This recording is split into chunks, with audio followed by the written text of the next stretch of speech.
बिस्मिल्लाहिर्रहमानिर्रहीम। अस्सलामु अलैकुम। अरब के कबीले में एक गैर मुस्लिम शादीशुदा औरत रहा करती थी। इसका शौहर बहुत बड़ा बिजनेसमैन था। एक मरतबा इसने सुना कि मुल्क अरब यानी मक्का में अल्लाह ताला के आखिरी नबी जो अल्लाह के महबूब नबी हैं, इन पर एक सूरत नाजिल हुई है जिसका नाम सूरह फातिहा है, जिसमें हर बीमारी से शिफा मौजूद है। वो जिस पर भी दम की जाती है या पढ़ कर फूंकी जाती है वो इंसान अच्छा हो जाता है। इसमें अब अकीदे की बात है, मुस्लिम हो या गैर मुस्लिम, अल्लाह ताला जिसके दिल में ईमान की रोशनी डालना चाहे, अल्लाह ताला की कुदरत बहुत बड़ी है। अब वो जो चाहे करे, उसके लिए कोई मुश्किल नहीं। अब किसी शख्स से इस औरत ने सूरह फातिहा सीख ली। फिर जब इसने सूरह फातिहा का तर्जमा पढ़ा तो इसकी आंखों में आंसू आ गए। वो जब भी ये सूरत पढ़ती थी, अल्लाह ताला इसके बिगड़े कामों को संवार देता। एक दिन इसके बेटे को एक ख़तरनाक जहरीले बिच्छू ने काट लिया। बड़े बड़े हकीमों और तबीबों को बुलवाया गया। सब ने यह कहकर जान छुड़वा ली कि इस बिच्छू का जहर बहुत ख़तरनाक है, इस बच्चे का बचना बहुत मुश्किल है। तुम्हारा बच्चा अब कुछ देर का ही मेहमान है।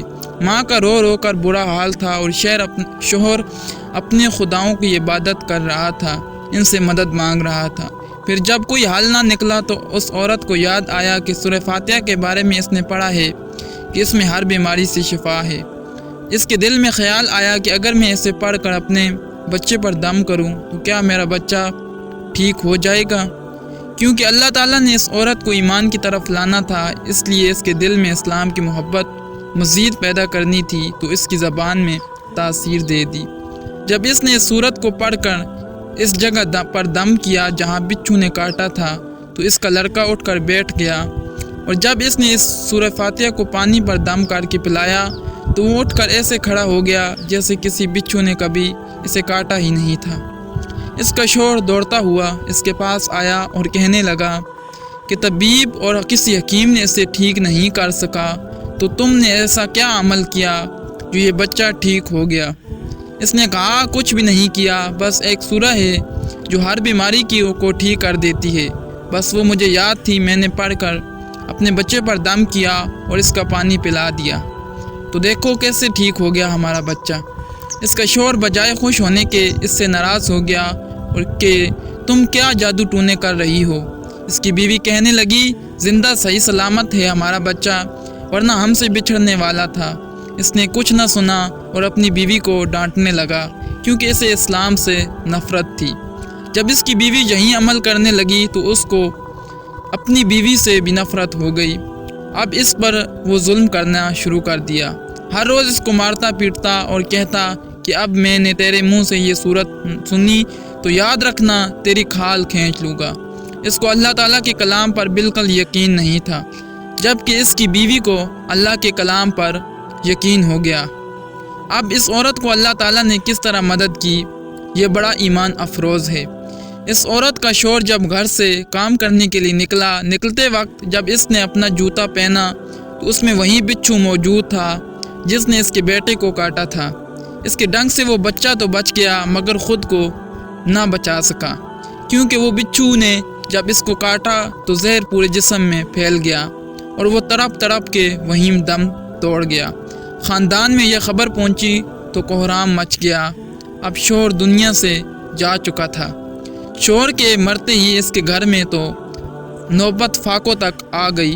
वो औरत कर्जदार होकर रह गई। वो बहुत परेशान थी। दिल में फिर वही बात आई कि सूरह फातिहा का विर्द करती हूँ, क्या पता मेरी परेशानियाँ भी दूर हो जाएं।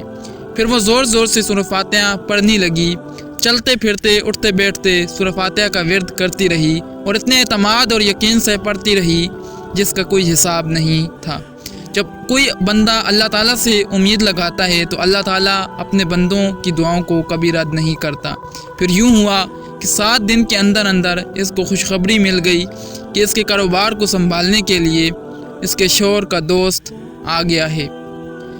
जब दोस्त को खबर मिली कि दोस्त की बीवी का कोई सहारा नहीं है तो वो इसकी बीवी के बीवा के पास आया और कहने लगा, आप फिक्र न करें, मेरे भाई की तरह था मेरा दोस्त, मैं आपकी मदद करूंगा और जो भी परेशानियां हैं वो सब दूर हो जाएंगी। फिर इस शख्स ने इस औरत का सहारा बनकर इसका पूरा कारोबार संभाल लिया। پھر دھیرے دھیرے جیسے زندگی پہلے تھی ویسے ہی ہو گئی۔ اس کے شوہر کے دوست نے اس عورت کو سورہ فاتحہ پڑھتے ہوئے سن لیا۔ اس نے پوچھا کہ آپ کیا پڑھ رہی ہیں؟ کیا یہ کوئی منتر ہے جس سے بہت فائدہ ہوتا ہے؟ مجھے بھی سکھائیے۔ اس پر وہ عورت کہنے لگی، یہ کوئی منتر نہیں ہے بلکہ مسلمانوں کی مقدس کتاب قرآن مجید جو ان کے پیغمبر پر نازل ہوئی ہے، یہ اس میں سے ایک سورت ہے جس کا نام سورہ فاتحہ ہے۔ پھر کہنے لگی، مجھے تو اس پر بہت یقین ہے، میں نے کسی سے یہ سورت سیکھ لی تھی اور اب میں چلتے پھرتے یہ سورت پڑھتی رہتی ہوں۔ وہ شخص کہنے لگا کہ آپ مسلمان کیوں نہیں ہو جاتی اگر اتنا ہی اس سورت کو مانتی ہیں؟ وہ مزید کہنے لگا کہ ایک سورت کی اتنی تاثیر ہے تو پورے قرآن مجید کی کتنی تاثیر ہوگی۔ وہ عورت کہنے لگی کہ میں مسلمان تو ہو جاؤں لیکن میرا شوہر نہیں مانتا تھا۔ اس شخص نے کہا کہ اب تو آپ کا شوہر بھی نہیں ہے اور ایک سورت کے ساتھ آپ کی محبت دیکھ کر میں اتنا زیادہ متاثر ہوا ہوں کہ میں بھی آپ کے ساتھ مسلمان ہونا چاہتا ہوں۔ ہم دونوں قرآن مجید سیکھیں گے اور ضرور پڑھیں گے۔ وہ کہنے لگی، جی، اور آپ نے بالکل صحیح کہا، اور یوں وہ دونوں مسلمان ہو گئے۔ پیارے دوستو، اس واقعے سے ہمیں یہ سبق ملتا ہے کہ ایک غیر مسلم جب اللہ پر کامل یقین رکھ کے سورہ فاتحہ کا ورد کرتی ہے اپنی تمام مشکلات میں، تو اللہ تعالیٰ اس کی مشکلات دور فرماتا ہے۔ ہم مسلمان ہیں، اگر ہم اپنے رب پر یقین کریں تو ہماری مشکلات اللہ تعالیٰ ضرور دور فرمائے گا۔ آمین بجائے النبیین۔